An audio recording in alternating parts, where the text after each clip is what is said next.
Hello everyone, welcome back to the channel. देखिए, class 12th के paper आपके finish हो गए हैं। लेकिन अब नेक्स्ट टारगेट आपके लिए है सीयूईटी। क्लास 12th के पेपर आपके बहुत अच्छे हुए, ऐसे में उम्मीद है पूरी बहुत अच्छे मार्क्स भी आप लाएंगे। लेकिन केवल अच्छे मार्क्स लाने से ही आपको अच्छा कॉलेज नहीं मिल पाएगा। उसके लिए आपको सीयूईटी का पेपर क्रैक करना, सीयूईटी में अच्छा स्कोर करना पड़ेगा, जिससे आपको बहुत अच्छा कॉलेज एसआरसीसी, रामजस, किरोड़ीमल, हंसराज ऐसे कॉलेज आपको मिल पाए। तो इसके लिए क्या करना है, आपको सीयूटी की प्रिपरेशन करनी है। देखिए, ऑब्वियसली अच्छे मार्क्स लाना तो बहुत अच्छा है क्लास 12 में, क्योंकि ये आपके करियर को डेकोरेट करेगा। लेकिन आगे बढ़ने के लिए आपको सीयूटी क्रैक करनी जरूरी है। तो सीयूटी में डोमेन सब्जेक्ट ऑब्वियसली कॉमर्स वालों के लिए अकाउंट, बिजनेस, इकोनॉमिक्स तो होंगे ही। तो हम अकाउंटेंसी को शुरू कर रहे हैं आज से। और अकाउंटेंसी में दो चैप्टर ऐसे हैं जो आपने क्लास 12 में पहले नहीं पढ़े हैं, नॉट फॉर प्रॉफिट ऑर्गेनाइजेशन और रिडम्पशन ऑफ डिवेंचर। तो हम नॉट फॉर प्रॉफिट ऑर्गेनाइजेशन आज शुरू कर रहे हैं। लेकिन जिस चैप्टर के बारे में हमें पता ही नहीं है एबीसी, तो हम डायरेक्ट उसके एमसीक्यू करेंगे तो आंसर नहीं कर पाएंगे। तो हम क्या करते हैं, आज पहले थोड़ा इसके एमसीक्यूज वगैरह करने से पहले हम चैप्टर के बारे में जानकारी ले लेते हैं कि है क्या, इस चैप्टर की मीनिंग क्या है, इसमें कौन कौन सी टर्म्स यूज होती हैं, क्या क्या इंपॉर्टेंट आइटम्स है इसके, ये सब हम जान लेते हैं। आइए स्टार्ट करते हैं। Sorry, not for profit organisation. ये चैप्टर मीनिंग क्या है, क्या होती है नॉट फॉर प्रॉफिट ऑर्गेनाइजेशन। देखिए, कुछ ऑर्गेनाइजेशंस ऐसी होती हैं जिनका पर्पस प्रॉफिट अर्न करना नहीं होता, बल्कि सोशल वेलफेयर को स्प्रेड करना होता है। ये वो ऑर्गेनाइजेशन है जो सोसाइटी के वेलफेयर के लिए काम करते हैं। जैसे चैरिटेबल क्लब हो गए, चैरिटेबल हॉस्पिटल्स हैं, स्पोर्ट्स क्लब है। देखिए, जैसे हॉबीज क्लब, रोटरी क्लब आपने सुना होगा, लॉयंस क्लब सुना होगा। ये सब क्लब क्या करते हैं, सोशल वेलफेयर करते हैं। जैसे सर्दियां होंगी तो गरीब लोगों में कंबल बांट देंगे, अलाव जला देंगे जगह जगह, ऐसे काम करते हैं। तो ये इस तरह के ऑर्गेनाइजेशन जिनका मोटिव प्रॉफिट अर्न करना नहीं है, बल्कि सोशल वेलफेयर को इंक्रीज करना है, उनको बोलते हैं not for profit organisation. Question rise होता है कि फिर जब इनका मोटिव प्रॉफिट अर्निंग नहीं है तो फिर अकाउंट क्यों बनाते हैं। तो अकाउंट तो बनाना ही पड़ेगा। देखिए, आप कुछ भी काम करें, आप एक मंदिर का भी अगर हिसाब किताब रखेंगे तो अकाउंट आपको बनाना पड़ेगा। तो लेकिन इनके जो अकाउंट बनते हैं वो कुछ स्पेसिफिक टाइप के होते हैं, उनमें कुछ अलग टाइप के अकाउंट इनके बनते हैं। तो इनमें जो पहला अकाउंट आपके सामने आएगा वो है receipt and payment account. Receipt and payment account क्या होता है, रिसीप्ट एंड पेमेंट अकाउंट एक तरह से कैश बुक की एक समरी मान लो, या कैश बुक का ही रूप है। नेचर इसका रियल अकाउंट होता है। रियल अकाउंट आप जानते हैं, debit but comes in, credit but goes out, उनसे बनता है। तो payment, receipt and payment account का जो नेचर है वो रियल अकाउंट है। कैश बुक की समरी होती है। जितने भी ट्रांजेक्शन करंट ईयर में होते हैं, चाहे वो रिलेटेड करंट ईयर से हो, प्रीवियस ईयर से हो या नेक्स्ट ईयर से हो, उनको आपने रिकॉर्ड करना है। अगर आपको करंट ईयर में मिली है कैश तो आप इसको रिसीप्ट साइड में लिख दें, अगर आपने पेमेंट किया तो आप इसको पेमेंट साइड में। मिली करंट ईयर में होनी चाहिए, रिलेटेड चाहे वो पिछले साल से हो, अगले साल से हो या इसी साल से हो। और जितने भी रेवेन्यू नेचर के ट्रांजेक्शन है या फिर कैपिटल नेचर के ट्रांजेक्शन है, सारे ही लेने हैं आपको। इसमें मशीन खरीदी या मशीन बेची, ये कैपिटल नेचर का, लेकिन ये भी नहीं है। एम्प्लॉयज को सैलरी दी या वेजेस दी, उसे भी लिखेंगे। कहीं से कमीशन मिला, उसे भी लिखेंगे। यानी कि revenue as well as capital, हर एक चीज इसमें लिखी जाएगी। यानी कि कैश में अगर आपको मिला या आपने कैश में पेमेंट किया तो वो लिखा जाएगा, चाहे वो रेवेन्यू नेचर का हो, चाहे वो कैपिटल नेचर का हो, चाहे इस साल का हो, पिछले साल का हो या अगले साल। Sorry.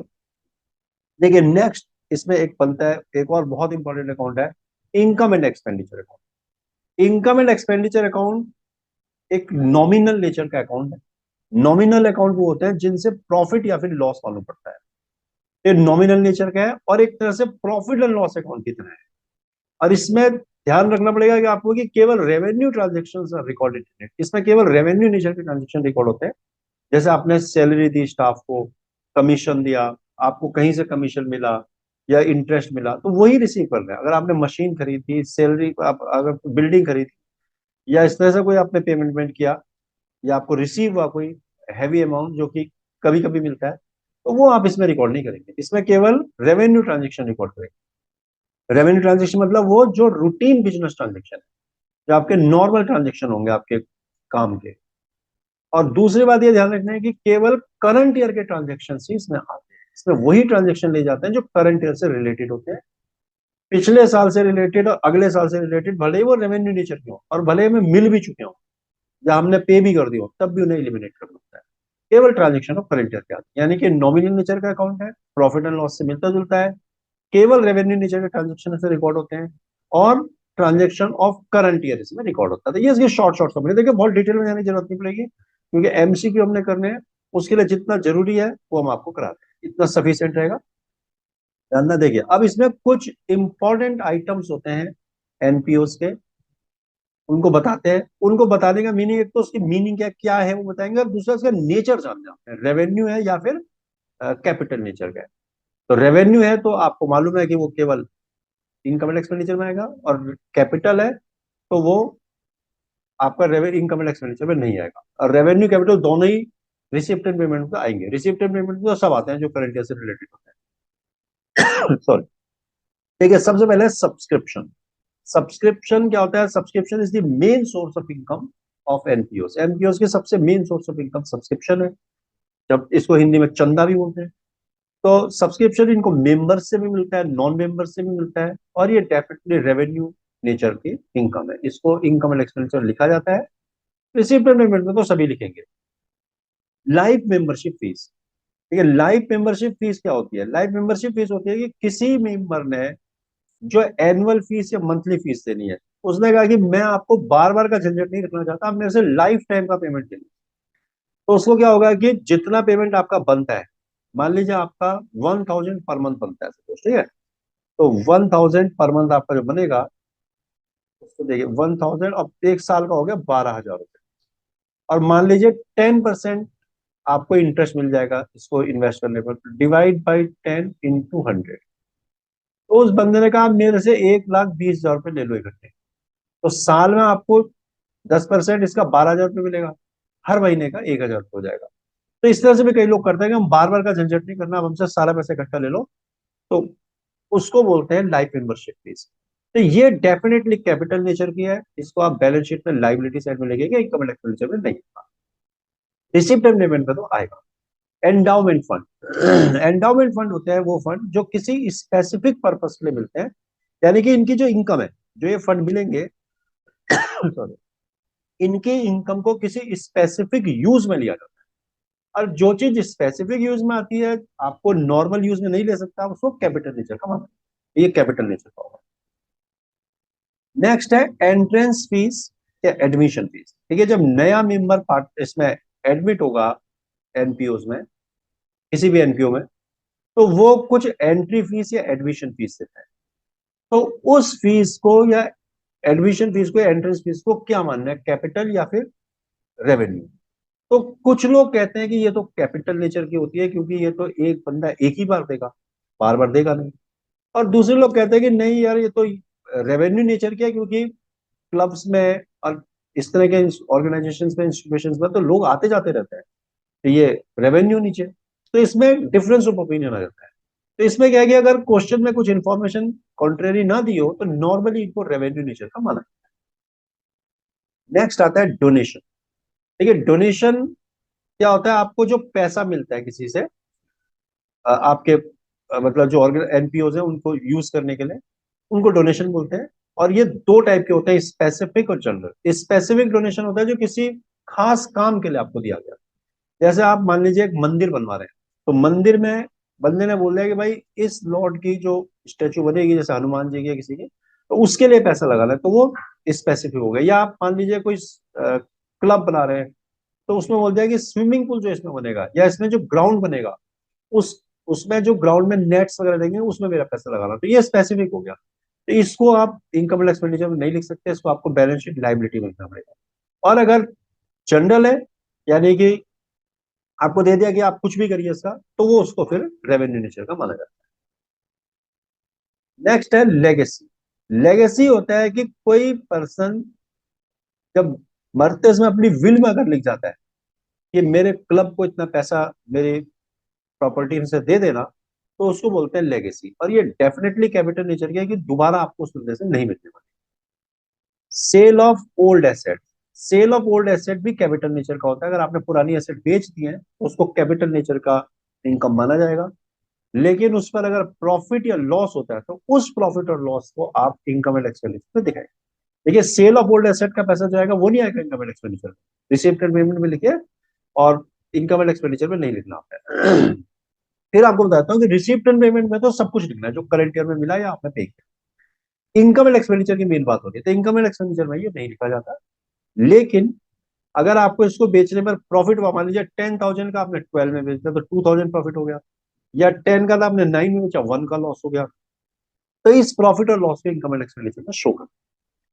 Cell of old news papers and sports materials, देखिए पुराना न्यूज़पेपर आप लेते हैं और वो जब रद्दी बन जाता है उसको बेचना, या स्पोर्ट्स मटेरियल आपने खराब हो गया उनको बेच दिया बाद में, थोड़ा जब आपके लिए काम के नहीं रहे, तो उससे जो पैसा मिलेगा वो रेवेन्यू नेचर का होगा, क्योंकि ये रूटीन इनकम हो जाती है, क्योंकि आप अखबार लेंगे तो हर महीने आपकी रद्दी बनेगी, आप बेचते रहो। ऐसे स्पोर्ट्स क्लब है इस तरह का, तो उनके बैट हो गए, पुरानी बॉल्स होगी, तो वो बेचते रहते हैं, तो रेवेन्यू नेचर बनता है। नेक्स्ट है पेमेंट ऑफ ऑनरेरियम। ऑनरेरियम होता है ऐसे एम्प्लॉय को पेमेंट करना जो हमारा, ऐसे बंदे को पेमेंट करना जो हमारा एम्प्लॉय नहीं है, हमने किसी स्पेसिफिक वर्क के लिए बुलाया उसको, और उसने अपनी सर्विसेज दी, हमने उसको कुछ पेमेंट दे दिया उसके बदले में, उसको बोलते हैं ऑनरेरियम। ये रेवेन्यू होता है भाई। देखिए ये तो थी कुछ इंपॉर्टेंट टर्म्स। इसके बाद अब जो न्यूमेरिकल बेस्ड एमसीक्यूज आने हैं आपके, उसमें बहुत बड़े बड़े न्यूमेरिकल तो आपको देंगे नहीं, तो छोटे छोटे जो न्यूमेरिकल बेस्ड एमसीक्यू इसमें बनते हैं, वो दो तीन टॉपिक है। तो क्या टॉपिक है, सबसे पहला हम लेते हैं फंड बेस्ड अकाउंटिंग। तो देखिए कुछ स्पेसिफिक फंड्स होते हैं, जैसे स्पोर्ट्स फंड हो गया, प्राइज फंड हो गया, टूर्नामेंट फंड हो गया। तो आपसे पूछा जाएगा कि इनका कितना अमाउंट आपको बैलेंस शीट की लायबिलिटी साइड में शो करना होगा, तो वो आपको कैलकुलेट करना होगा, फिर ऑप्शन जो दिए होंगे उनसे मैच करना होगा। तो क्या तरीका है निकालने का, सबसे पहले आप देखिए opening balance of fund. Fund का ओपनिंग बैलेंस आपको दिया होगा कि शुरू में आपके पास फंड का क्या बैलेंस है। उसके बाद आपको कितना इंटरेस्ट उस फंड के अगेंस्ट मिला साल के दौरान। फिर इंटरेस्ट एक्रूड मतलब मान लीजिए 5 लाख रुपया आपने इन्वेस्ट किया हुआ है 10% के रेट से, तो आपको 50,000 रुपये इंटरेस्ट मिलना चाहिए था, लेकिन लिखा हुआ है कि 38,000 इंटरेस्ट मिल गया आपको, तो आप लिख देना इंटरेस्ट रिसीव में 38, और इंटरेस्ट एक्रूड हो गया 12,000। एक्रूड मतलब ड्यू बट नॉट रिसीव। फिर उसके उस फंड के अगेंस्ट आपको जो डोनेशन मिला साल में उसे जोड़ दें, और जो जो एक्सपेंसेस आपने उस फंड के अगेंस्ट किए हैं उनको लेस कर दें, तो आपका आंसर आ जाएगा। उसको मैच करें कि कहां पर वो आपको आंसर में दिया हुआ है, और आपका आंसर सही आ जाएगा। देखिए नेक्स्ट आपको इसमें पूछा जा सकता है सब्सक्रिप्शन के बारे में। सब्सक्रिप्शन मैंने आपको पहले बताया पीछे थ्योरी में कि subscription is the main source of income of NPOs, और इसको इनकम एंड एक्सपेंडिचर अकाउंट में शो किया जाता है। तो आपसे पूछेंगे कि सब्सक्रिप्शन का कितना amount income and expenditure account में शो करेंगे, तो कैलकुलेट कैसे होगा। सब्सक्रिप्शन रिसीव, आपने साल में कितना पैसा रिसीव किया सब्सक्रिप्शन के रूप में, वो आपको बताया हुआ होगा। आउट, अब देखिए आपको इनकम एंड एक्सपेंडिचर में ले जाने के लिए दो चीजें मैंने कहा था, एक तो रेवेन्यू नेचर होना चाहिए, तो सब्सक्रिप्शन तो रेवेन्यू नेचर है ही। दूसरा करंट ईयर से रिलेटेड होना चाहिए, तो subscription received in, sorry outstanding subscription at the end, जो सब्सक्रिप्शन साल के लास्ट में आउटस्टैंडिंग रह गया, यानी कि ड्यू बट नॉट रिसीव्ड, तो वो तो इसी साल से रिलेटेड है, उसे आप ऐड करते हैं। उसके बाद आप देखें subscription received in advance in the beginning, साल के शुरू में जो आपको एडवांस में मिल गया था, तो साल के शुरू में जो एडवांस मिला, तो एडवांस हमेशा फ्यूचर के लिए होता है, तो वो आपका अब होगा। मतलब पिछले साल जो एडवांस मिला एंड में या इस साल के शुरू में, वो मतलब साल के शुरू में जो एडवांस दिया हुआ है ना वो पिछले साल मिला होगा आपको, तो वो इस साल के लिए मिला होगा, उसे जोड़ देंगे क्योंकि रिलेटेड टू करंट ईयर हो गया। Outstanding subscription in the beginning, साल के शुरू में जो सब्सक्रिप्शन आउटस्टैंडिंग था वो आपने इस साल पे किया होगा, लेकिन रिलेटेड तो इस साल से है नहीं वो, तो उसको आप सब्ट्रैक्ट करें। Subscription received in advance at the end, साल के लास्ट में जो आपको सब्सक्रिप्शन एडवांस में मिला वो अगले साल के लिए मिला होगा, तो वो भी रिलेटेड नहीं है साल से, उसको लेस कर दें।